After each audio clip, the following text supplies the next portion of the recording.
Hello, you may or may not know me, but I'm some guy who's made it their goal to go through and catalog every single work made by and related to Osamu Tezuka, the god of manga. It's been a big undertaking, and it made me wish Tezuka was a bit more popular and talked about. It's for that reason that I started to really engage with social media, looking up mentions of Tezuka and Astro Boy and whatnot on Twitter and Blue Sky. It's been fun. I like getting to inform people with my obscure knowledge. But then, I started to notice some things. Of course, not every person online is actively trying to research Tezuka, and they occasionally post something that's incorrect. And that's fine. Mistakes happen. Believe me, I know that the average anime fan's ideas of Tezuka aren't the most accurate. But at some point, after seeing such posts get attention and their raw info being propagated, I started to get a little annoyed. So I got the idea for a video addressing these misconceptions. I've picked 5 points I'd like to bring up and correct to the best of my ability. I figured this is better than me leaving a social media post every time I see something wrong and repeating myself.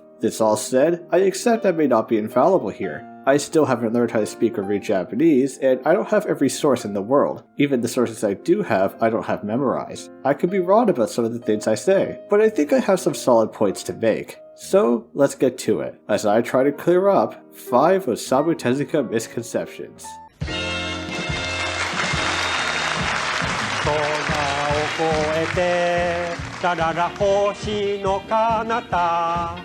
ゆくろはとむジェットの限り心優しいただな科学の子みんなバリティが鉄腕アトム Okay then, I'll save the best for last, but let's start with the fun one, something interesting. A quote-unquote fact you may not have ever heard before, but I do see brought up every now and then. Misconception number 1, Osamu Tezuka was a communist. Now, this likely inspired 2 reactions. The first being, what are you talking about? Is this a thing? I've never heard that before. The second being, what? Isn't that true? I read that somewhere. So-and-so said that and they wouldn't be wrong. But indeed, whether you've heard this claim or not, this is something I see brought up not too infrequently. So, let's talk about it. To give full context, this little piece of trivia arises from the 1960s, a turbulent time in the world. For Japan, the general unrest would eventually lead to the university protests, and things like the Vietnam War and American-Russian Cold War were also on people's minds. It's here, in 1962, that Tezuka expressed his support for the Japanese Communist Party. In the following years, he would continue his support and write articles and manga for them in Nakahata magazine and other party publications.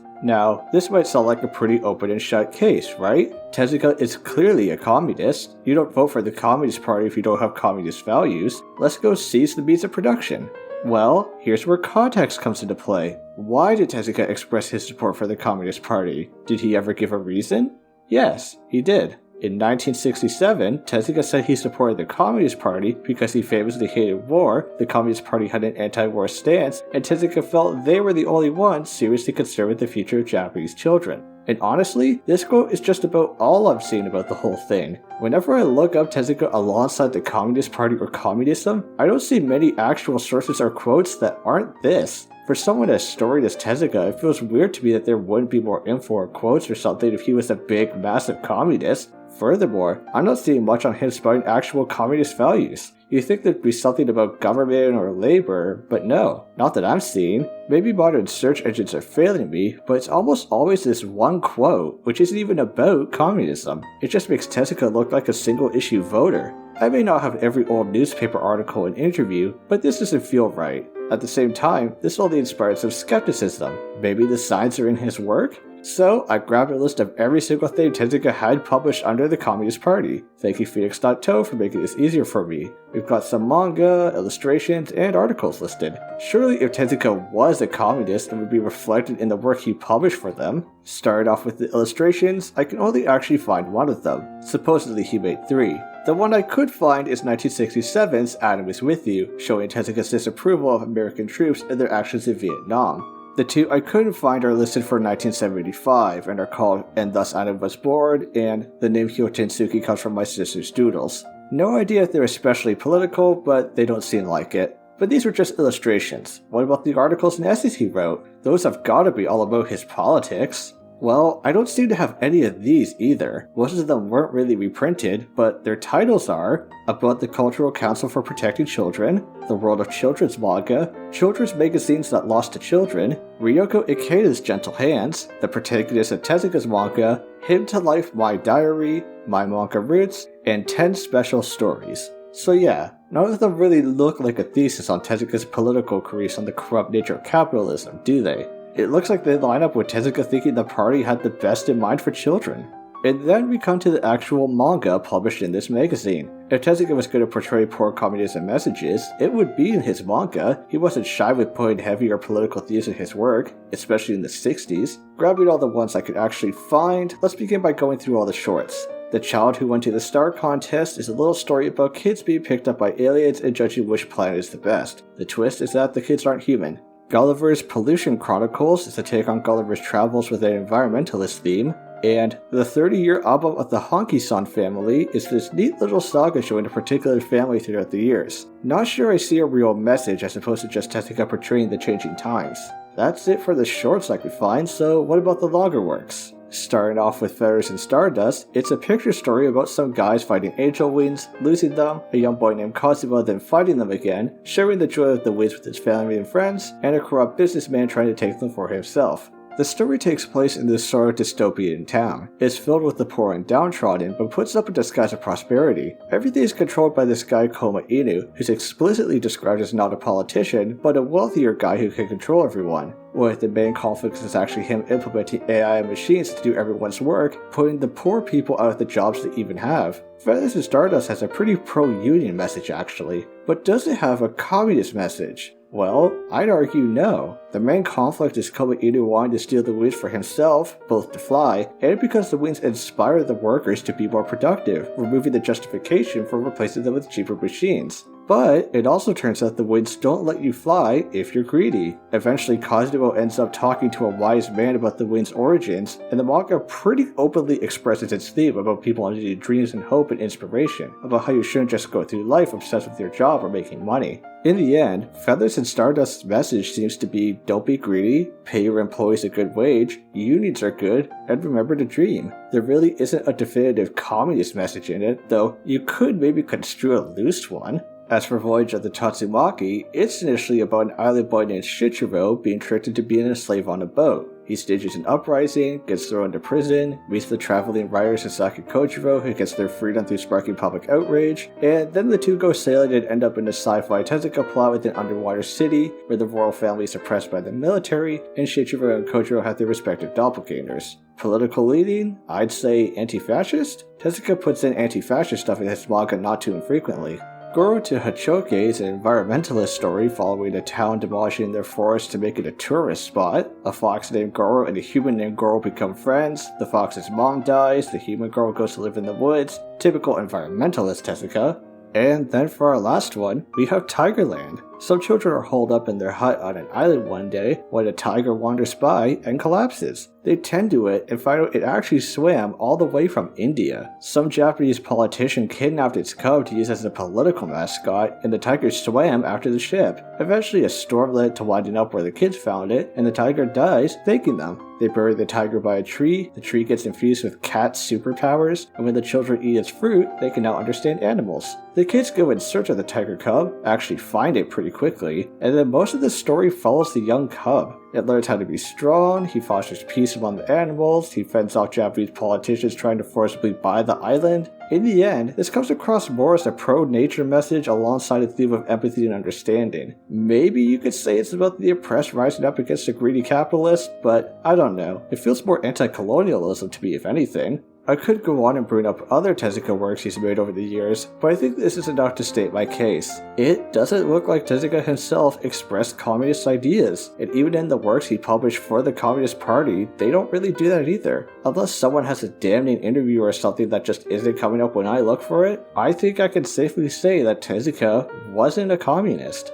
Alright then, that one took a bit of explaining and research. The next two will be shorter though. Let's go for something a bit easier to address. Misconception number 2, Osamu Tezuka was a children's author. This one is more prevalent among those who know little about Tezuka besides his most famous works. If all you know about him is that he made Astro Boy and Kimba, of course you'd think he was a children's author. Look how cutesy everything is. But if you actually look into his work for more than 10 minutes, you'll eventually notice that isn't the full picture. Now, Tezuka started with works aimed at children, or at least for all audiences, but eventually he'd make stuff a bit more adult. Things with gore and violence, things with nudity and sexual themes, things with art that isn't that cutesy stuff, but more like this. His first work that could be said to be aimed at adults was all the way back in 1955 with Collapse of the Third Reich, a short piece about a corrupt fascist government. He'd start making full-blown adult manga around 1967 with Valiant Mankind, and from there, he'd even make the first Japanese adult animated feature film, 1001 Nights, in 1969. Putting it into numbers, with Tezuka first being published in 1946 and him dying in 1989, he spent at least half his career not just being a children's author. His adult works may not be as famous as his stuff for kids, but they're debatably his best. And on that note, it's time to attach a more minor misconception which particularly annoys me whenever someone brings it up. Tezuka's furry mouse drawer is something you may have heard about before. The story goes that after his death in 2014, Tezuka's daughter unlocked a closed drawer in one of his desks and found certain pieces of artwork. They tended to be erotic in nature, some of them featuring bizarre transforming women, and more famously, sexy mouse women. This has been treated as if Tezuka was hiding his sexual fetishes away, but then people found them after his death, and it's oh so embarrassing and no one knew about them before. If I could make this clear, Tezuka's mouse drawer wasn't much of a surprise. Tezuka made weird erotic character designs a bunch of times in his later works. He made an extended animated segment of 1001 Nights where a djinn transforms into a sexy lioness.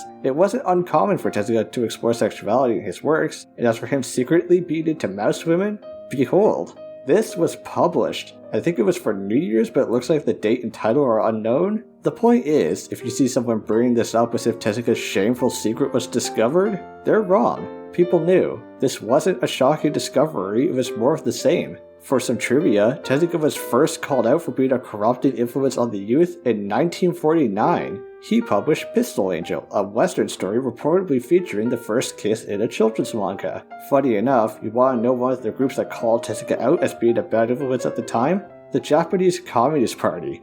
Moving on, time for something that might be less of a misconception, so to say, but I still want to bring it up. Misconception number 3, Tezuka's art style. You know what the Tezuka art style is, right? Everyone does. All his art looks like Astro Boy. And to be perfectly fair, that is what a good amount of his art looks like. A good portion of his career was mainly as a mangaka for young boys, and he had a particular style for that. But even if that was the style he used frequently, it was far from the only one. I thought about making a whole video showing it off, and maybe one day I will, but to prove my point here, I'll just put various pieces of his art on the screen. These were all made by Tezuka. These are all pieces of his art. Did they look like Astro Boy to you? Tezuka has his more child-friendly designs, but he also has things like his subtle quirks for shoujo manga, or his more sketchy, early aimed at adult style. Every now and then, he'd even dip his toes into realism. I'm not an art historian who'd be able to go in depth on his various techniques and panel layouts, but at the very least, when someone uses the phrase Tezuka style and they just mean things that look like Astro Boy, it irks me a little bit. Tezuka had so much range that seeing the concept of his art style just be the look he used for his younger audience shonen works sucks. I'm not saying he doesn't have a typical look, he does,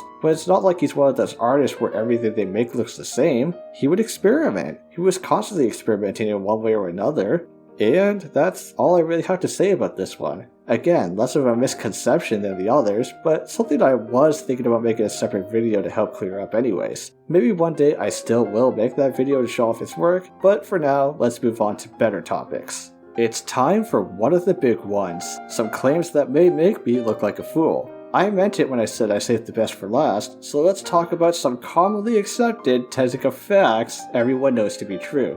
Misconception number 4, Tezuka popularized big anime eyes. Now some of you might think I'm crazy. Everyone knows Tezuka popularized big anime eyes. He may not have invented them, of course some guy made big eyes for his characters before Tezuka, but just look it up and you'll see. Tezuka was super duper in love with Disney and he copied their big eyes to make Astro Boy, and then everyone copied him.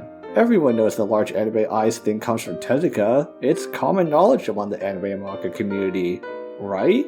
But how do we know? How do we know it was Tezuka that made them popular? Did we ask every old mangaka why they drew their eyes big, and they all said it was because of Tezuka? Are we sure there are no other explanations? I would like to present my case. I don't think I can definitively prove or disprove whether or not Tezuka popularized big anime eyes, but I can offer reasonable questions, context, and alternative explanations. I just think we should take this common knowledge and approach it with a bit of skepticism.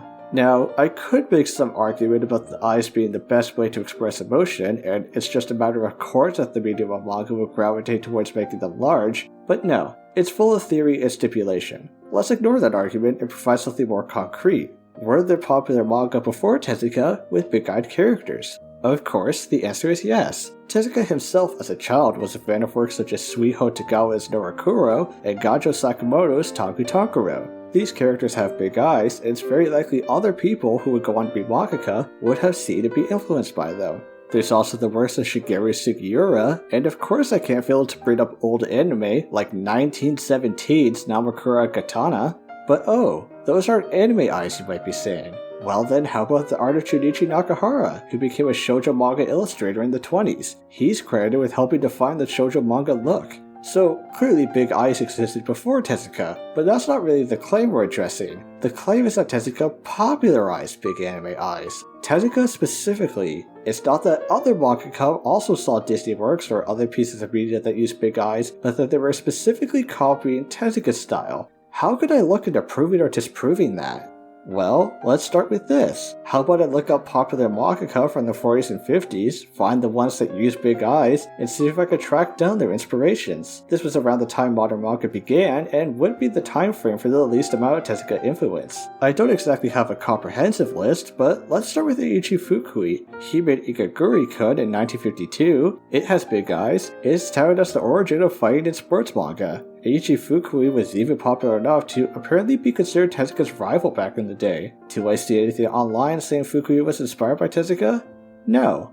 I am seeing reports that a lot of early manga around this time was adapted from Kamishibai, old Japanese picture theater. These included adaptations of Golden Bat. Though I don't think I've seen any images of the 50s manga, they did apparently exist, and Golden Bat was a popular figure with large eyes. Tezuka even made his own Golden Bat story in the 40s. Sanpei Shirado started his manga career in the late 50s. It looks like he read Tezuka's works when he was younger. Ushio Soji started their manga career in 47. It looks like he and Tezuka were acquainted, but I'm not seeing that Tezuka influenced his art. Fujio Akasuka was apparently specifically inspired by Tezuka's Lost World in elementary school. That's what inspired him to become a mangaka. Fujiko Fujio started in the early 50s. They are also on record for being inspired by Tezuka. One of them even worked a bit as one of his assistants. Shinji Nakashima also became an assistant of Tezuka's, so there's that. Actually, on that topic, other famous Tezuka assistants include Leiji Matsumoto, inspired by Tezuka when he was younger, Shotaro Ishinomori, inspired by Tezuka's New Treasure Island, Mitsuteru Yokoyama, inspired by Tezuka's Metropolis. So now we're seeing a trend of people inspired by Tezuka. Of course, his assistants who went on to become big figures in early manga would be influenced by his style. So maybe this proves it. Maybe Tezuka did popularize big anime eyes because a bunch of his assistants went on to become big.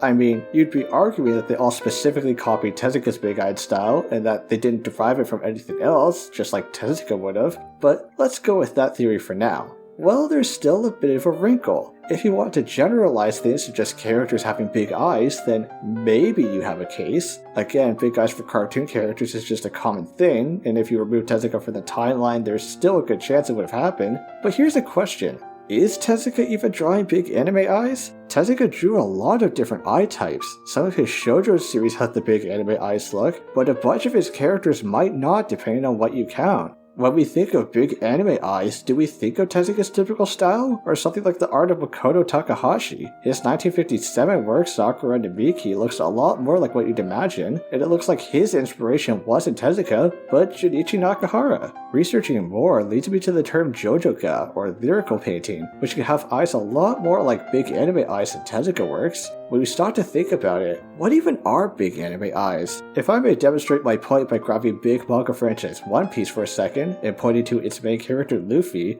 does he have anime eyes? If he does, then anime eyes are so loose a thing that I don't think it's fair to attribute it to Tezuka. Any big-eyed character would do. If they aren't, then we need to argue when Tezuka is even drawing the right style in the first place, if people mimic that style from him, and whether or not other artists deserve the credit.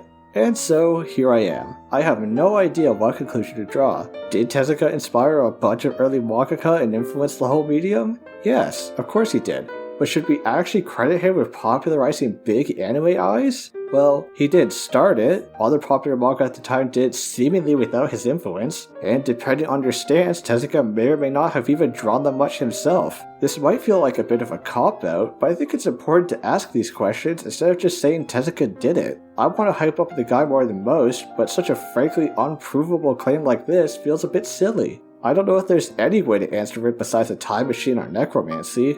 Oh well, at least I think I can prove my next argument. We've come to our last topic for this video, the final misconception I want to address. But before I say what it is, I want to clarify. This isn't a misconception in the way that it's not true. It's a misconception in the way I feel people misrepresent it. Without further ado, misconception number 5. Tezuka was inspired by Disney. Yup, I'm tackling another piece of Tezuka common knowledge, but as I've already said, I'm not saying this is wrong. Of course Tezuka was inspired by Disney, he was a fan. The problem is, that's where the conversation ends with a lot of people. They just say Tezuka was inspired by Disney, and that's it. They imply that Tezuka's art style was all because of his love of Disney. They say things like anime owes its luck to Disney because it inspired Tezuka, as if Tezuka wouldn't be anything without Disney to inspire him. And this is all wrong. Now I know you all have your articles and your other YouTubers saying so, but I politely ask you to put your secondary sources down. If Tezuka was massively inspired by Disney, that would reflect itself in the primary sources, the interviews he gave when he was alive. These were all gathered up and can now be found in collection volumes. Of interest to us are Essay Collection 1, containing Tezuka's autobiography titled I Am a Manga Artist, Essay Collection 2, featuring a chapter titled Walt Disney the King of Cartoon Movies, and the volume Secrets of Osamu Tezuka's Manga. Mainly though, I'd like to bring our attention to the first item, Tezuka's own autobiography, Tezuka's own account of his life and influences. If Disney really is such a massive inspiration to him, then it would obviously be reflected in this. And so, to cover our bases, let me give a summarized version of the first few chapters. Chapter 1 starts with Tezuka recounting his love for the Takarazuka Revue, the female theater troupe that inspired him to make works such as Princess Knight. He also tells a story of how he wanted to be an actor and perform a play version of Tange Sazen. He'd eventually make a manga adaptation, so I thought it was a neat story. He goes on to ascribe his love of astronomy, his love of insects, and eventually his various trips to the movies. Paraphrasing a rough translation, alongside Popeye and Betty Boop films, they also showed colored Disney cartoons, which were still rare at the time. I vaguely remember 2 or 3 of them were interesting, however, strangely, I was more interested in what happened at the time than the films themselves. He goes on to describe a story with his mother, but to the point, Tezuka saw Disney cartoons as a kid, but he doesn't give them much importance here. They weren't some big awakening, and if anything, it sounds like only a handful of them were any good to him.